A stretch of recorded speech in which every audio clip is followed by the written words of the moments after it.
Hey guys, Buildzoid here, and today we're going to be taking a look at another one of my creations. So this is what I like to call the GTX 590 Deathwish. And the reason why it's called the Deathwish is because this is on the stock VRM, which is a terrible idea, because the stock VRM on a GTX 590 is basically what you get is two 5-phase VRMs. So you have a 5-phase VRM up here that powers this core, you have a 5-phase VRM down here that powers that core, and the problem with this is that, well, a GTX 590 can best be described as two GTX 580s very heavily undervolted and very heavily underclocked.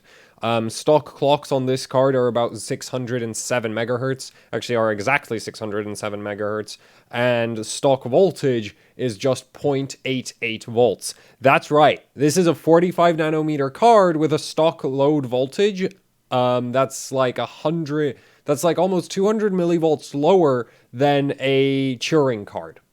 Yeah, this runs on less voltage than a RTX 2080 Ti. This runs on less voltage than an RTX 2080. This runs on less voltage than a RTX 1080 Ti. I mean GTX 1080 Ti. This runs on one of the lowest voltages out there as far as GPUs go. And the reason for that is very, very simple. The V-Core VRM on this thing kind of sucks. As I said, it's a 5-phase, and I think on the reference card spec, the reference card is either 45 amps or I think it's like 40 or 45 amps. So basically you have a 200 amp V-Core VRM or 225 amp V-Core VRM for each core. The thing is, a GTX 580 core, given enough voltage, can pull more like 300 amps. And so basically what happened with these cards was that there's actually a whole bunch of GTX 590 reviews, like say Tech Power Up have a review of this card where they set the core voltage, because on launch day Nvidia hadn't locked the cards down yet. They set the voltage to 1.2 volts and it just immediately blew the VRM to pieces, and killing the card. And I think Guru 3D ran into the exact same thing where, you know, they tried to overvolt the card and it blew up the VRM. So that's why I call it the Deathwish, because I've been steadily raising the voltage on this card, and it's just kind of getting closer and closer to the point where I'm going to raise it one more notch, and it's going to break the VRM on this thing. Other than that, you can clearly see I have voltage measuring wires here, so yeah, that's what this mess of wires is. The yellow one is for memory voltage, the red ones are for core voltage, measure both cores because they're different VRMs each, so as I'm modding them, I want to be able to check each of them. I've removed the power limit off of this card. This card has a really aggressive power limit out of the box. So there's a 3 milliohm shunt resistor on top of the 5 milliohm that's on the other side of the card for one of the 8 pins. I can't remember which one right now. I've not touched the PCIe power. I am kind of considering maybe rewiring it off of the PCIe slot to the 8 pins, or adding another power connector and using that to power the PCIe slot, to remove the PCIe slot, because I'm not sure how the power is distributed on this card. And I'm kind of starting to get worried that, because basically I had this running Unigine Heaven, and it was only pulling about 27 amps through the 8 pins, which is like really low compared to what I was expecting. I was expecting more like 30, 40 amps, and it was pulling 27. So it's like, okay, where is it getting all of the power? Well, it's probably pulling a not insignificant chunk of it through the motherboard. And I'm kind of like, okay, maybe we should move that away from the PCIe slot, because there's a chance I could overload that. But yeah, so there's basically no power, like the card doesn't power throttle anymore. And it is like, it's not my fancy version of the shunt mod where like you feed fake voltage readings into the current monitoring chips. This literally is just, I've stacked shunts on top of the existing ones. I did earlier when I was working on the card, I actually tried to just short right over the shunts, and that tripped the safety mode on this card. So yeah, that doesn't work, but 3 milliohm shunts seem to work great. So that's like, you know, that's like this one right here, that's a 3 milliohm, and then on the front I have a 3 milliohm on top of the 5. I removed the 5 over here because I was a bit worried I might be dropping in too low. So Yeah, there's no power limit. There's obviously a bunch of capacitors just bloody everywhere on the card, and they did help. Like, the initial round of extra capacitance I added actually helped quite a bit. The card before, so right now what we have is there's a 1200 microfarad Nichicon FP series RS8 capacitors on each of the V-core lines, and most of them are right on top of the core, basically to make sure that the voltage is as close to whatever the core, like the voltage that the core gets is. But yeah, so basically there's a bunch of those, but I started out with like 3 of those and a bunch of 47 microfarad capacitors, which you can't actually see, so I'm just going to switch you over to the little camera. And so let's see if this will focus. Come on. Yeah, so you can see the little ones down there. They're like stacked on top of some other multi-layer ceramics. So those are some 47 microfarad multi-layer ceramics. So basically, the first round of capacitors I added to this was 3 of the large can types, and then just all the little multi-layer ceramics that you can see that are stacked there. So, and after doing all of that, the card picked up about 20 megahertz, and then I just kept on adding more of the large Nichicon capacitors, but at that point it wasn't doing anything. So I have piled on quite a lot of those, but unfortunately at that point they didn't make a difference. But the initial round of the multi-layer ceramics and Nichicons did actually bump the card up by 20 megahertz, which is a, that's a nice boost, considering this is one of those cards where, like, if you raise the core voltage too high, it's going to blow the VRM to pieces. So if I can get 20 megahertz without having to raise the core voltage, that's a win in my book. Other than that, I've also added multi-layer ceramics to the memory power, and I also added some of the Nichicon FP series caps there as well.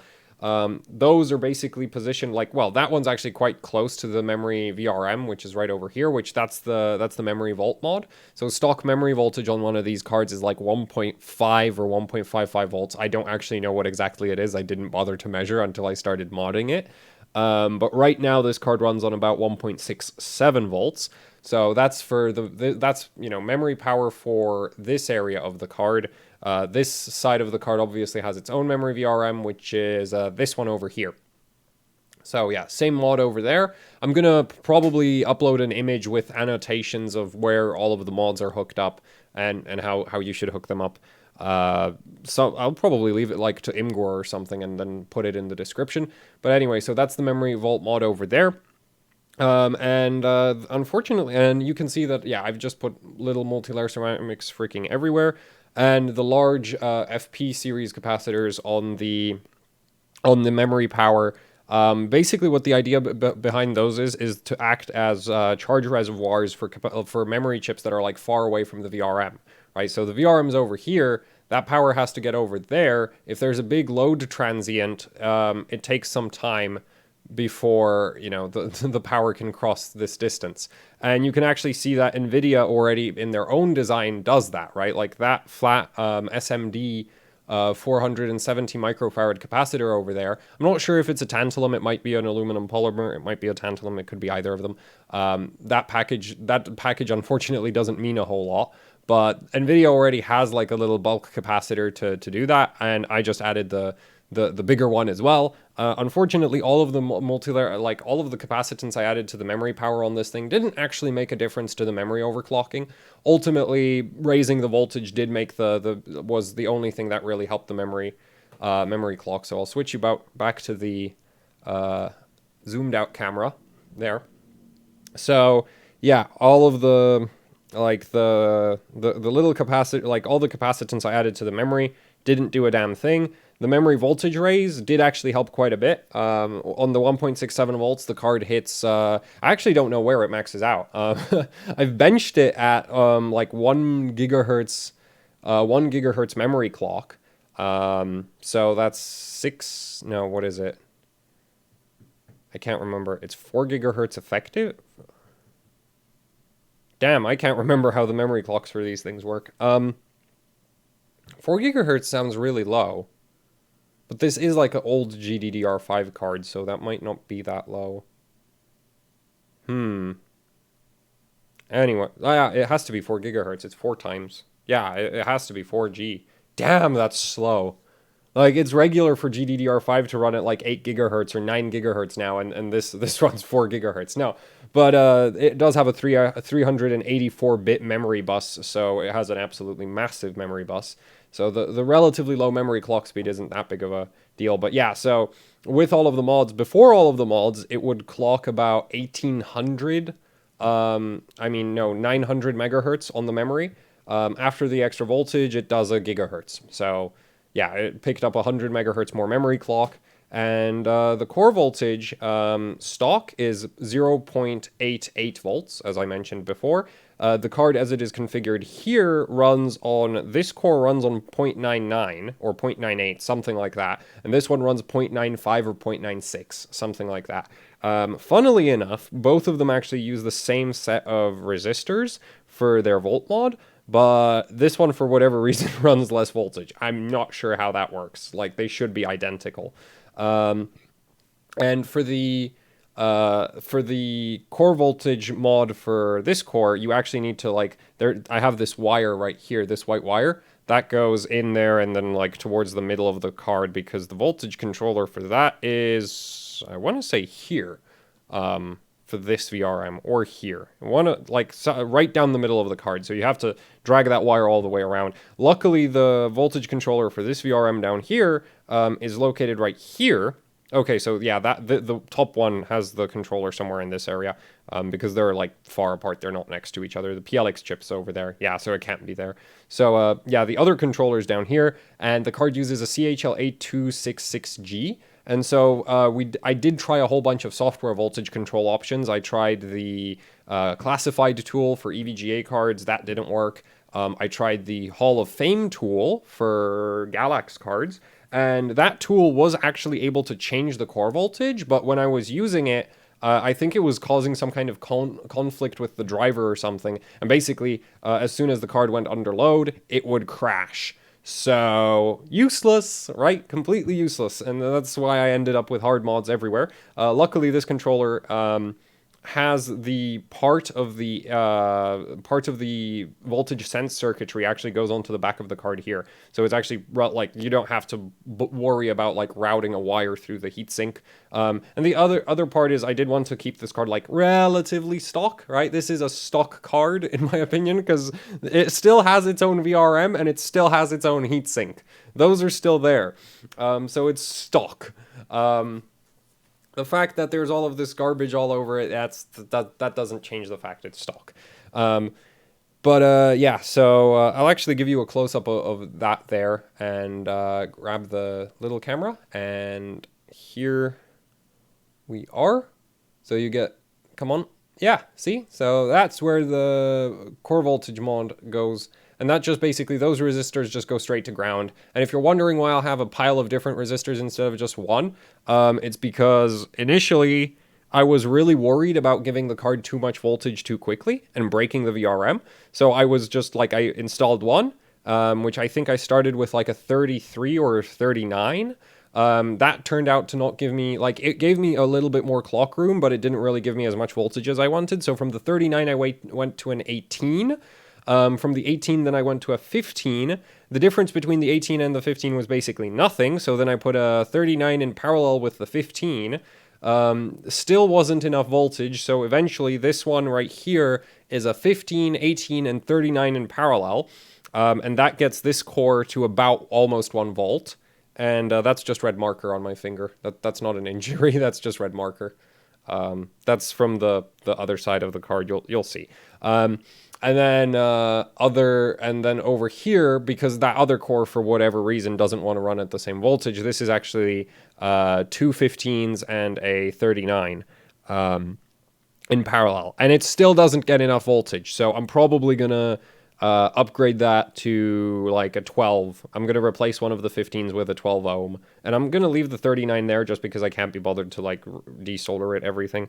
Also the thing is, like, we are like these resistors are starting to actually dissipate a pretty significant amount of heat as I keep lowering their resistance. There is 1 volt being applied to them, so it's not like I can just kind of I think if I if I set them low enough, might actually have a problem because they're only for like a quarter watt in terms of heat dissipation rating. So yeah, that's why I'm running a bunch of them in parallel instead of just, using a single one of the right size. Also, I actually don't have a single one of the right size for this because this is like, at this point, it's below 10 ohms, and I don't think I have a single resistor that goes below 10 ohms.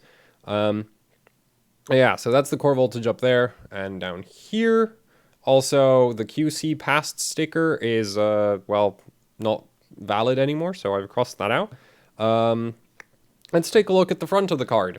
There's not really much change there. I mean, I did say I'm keeping it relatively stock, but, so yeah, there's the top, there's the name, it's GTX 590, the green had to go, and then, of course, we have the front of the card. I can't stop myself.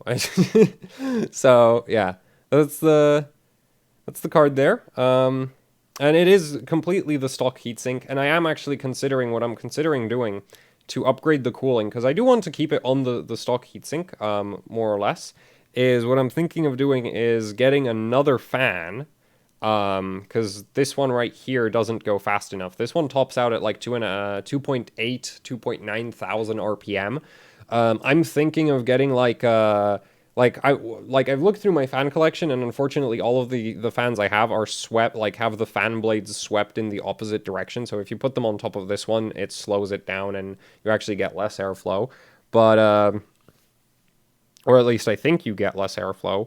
So ultimately what I want to do is I want to find a fan with the same blade direction and higher RPM, and maybe replace it, but I'm thinking instead of replacing it, I'm just going to put the extra fan on top of this one so that we force more air into the lower one, and basically that'll produce like a high pressure zone where this fan is, and hopefully cram more air through the heatsink, because I do want to keep it on the stock heatsink. I have another GTX 590 that I plan to do absolutely crazy things to. I want to keep this one relatively stock, where I can just kind of plug it in. I don't need to worry about there being a power board sticking out the front or something replacing the VRM. So yeah, that's kind of what I've done to it. I'm pretty happy with it as far as like my modified cards go. Yeah, it doesn't have voltage control or anything, right? It's just like the voltages are all fixed, but ultimately it's a GTX 590. Like, tweaking the voltage on these is so sketchy that it's just like, it's a safety feature in my opinion, that you have to take the card apart, right? Well, actually, arguably, you're more likely to screw it up if you're changing the resistors, but yeah, I just don't like I don't really want to have a potentiometer on here. And also the issue is the actual the CHL 8266 chip, right? That feedback, the feedback circuit that chip runs is it's like 1 ohm to ground. So you actually can't get a potentiometer that'll you can, but you need like a 1 ohm potentiometer to skew the voltage, which that's not practical. So the other option you can do is you can rebuild the entire sense circuitry, which I don't want to deal with because that's a massive pain. So this is a kind of, it's not convenient, but it's just less, I just want to run it this way. So that's kind of that. Like, I have other cards where I'm happy to run potentiometers because they're more like serious benching cards. This thing is more just a silly project where it's just like, let's do stupid things to a card for no reason. So yeah. And you might be wondering, well, what does all of this ultimately lead to? Well, the card, at this point in its current condition, holds the first place for Unigen Heaven on HWBot, which is basically the only achievement that this card has right now. And yeah, let me just switch you over to that. There's the record. It's actually the first GTX 590 to ever do 3,000 points. So if we look at all the other GTX 590s here, so yeah, I've broken hardware bot. I do apologize for that. But if we look at the next score down, right? So this is the score I was trying to beat, and this score is done with the GTX 590 Mars, or if you want to, like, I think Nvidia actually like wanted Asus to call it the GTX 580 X2 or something. But basically, this is like a custom card from Asus. It has a really good VRM. It's freaking great. Unfortunately, they made 1,000 of them, right? So they made 1,000 of these, and for a very long time. When was this score made? Yeah, so since 2012, the GTX 590 Unigine Heaven Extreme record belonged to this GTX 590 here, because quite frankly, on a reference GTX 590, if you tried to do 840 megahertz core, it's going to blow the VRM to pieces, and the memory is just not going to do a gigahertz unless you actually mod the memory voltage.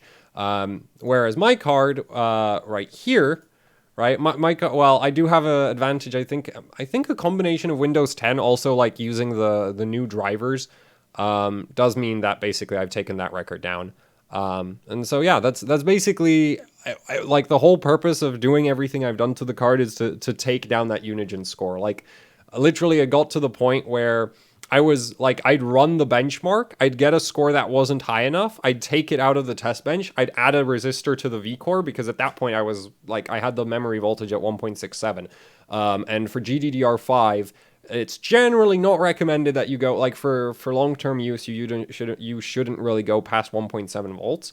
So, 1.67 volts, that's about as high as I want to run it there. But the core voltage, was just a matter of like, I want the higher score. And if the VRM burns before we hit, if the VRM breaks before the core gets fast enough, then that's that. But yeah, like right off the bat, I already knew I was scoring better than the guy who used to be in first place. Like I was getting really like higher scores at lower clocks. Like I was really close to his score already at like 720 megahertz, and it was only a couple hundred points more to beat him. So it was literally just a case of me putting the card in, setting the clock, running the benchmark. Benchmark wasn't high enough, taking the card out, adding a resistor, putting the card back in, and just going back and forth like that until it finally ran these settings that you see right here. And yeah, it took the record. Here it is installed in the system, and that's before I went and actually I think this might be an older photo. Yeah, there's not quite as many resistors on it yet. So also I didn't put the light, like the writing on the shroud yet, but the front was already messed up. It used to be green, but then I decided that green, like I don't like the color green. Unfortunately, that there happened. Stupid RGB. And yeah, and here's the picture of the system that I actually did it with. So yeah, that's the Buildzoid edition GTX 590 right here. And I do plan to try take down the rest of the benchmarks, like 3D Mark 11, 3D Mark Vantage. I do want to do those. And the reason why I haven't done those yet is because for Vantage, I need the 14 core, because the guy who has the record for Vantage, he has it on a reference GTX 590. His card clock's way lower than mine at this point. Unfortunately for me, he's actually way more efficient. He's getting much more GPU score than I am for any given clock speed, so yeah, gotta work on that, or not. I might just raise the core voltage again on because ultimately I think what's happening right now is, as I said, this core runs on almost a volt, but this one's like 50 millivolts lower than this core, so I think what's holding me back is this core crashing. I don't think it's this one locking up, it's this one, because this one's on the lower voltage. So I might just like dial in this core to match the voltage on that core, and once I do that, who knows, maybe the card will do 800 megahertz, 820 megahertz, and then with the 7940X, I'll have plenty of physics cores to throw around.